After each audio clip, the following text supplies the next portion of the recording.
Hello and welcome to Trend Tech Guide. I'm your host, back again with another helpful tutorial. Today I'm going to show you how to get your Telegram verification code by SMS. So let's get started. First, open your Telegram app and tap on Start Messaging.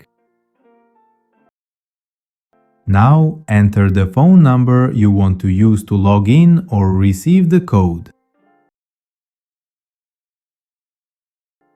Once you've entered your number, hit the next button.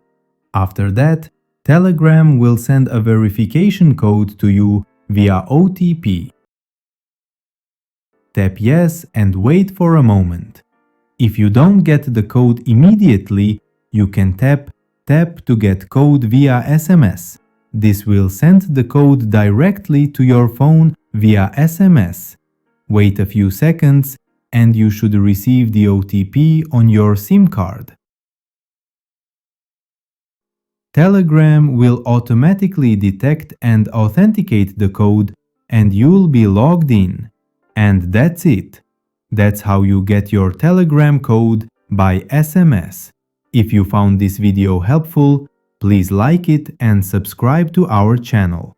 Don't forget to hit the bell icon to get notified about our latest videos.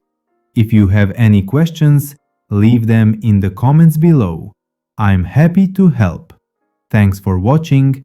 See you in the next video. Until then, goodbye and take care.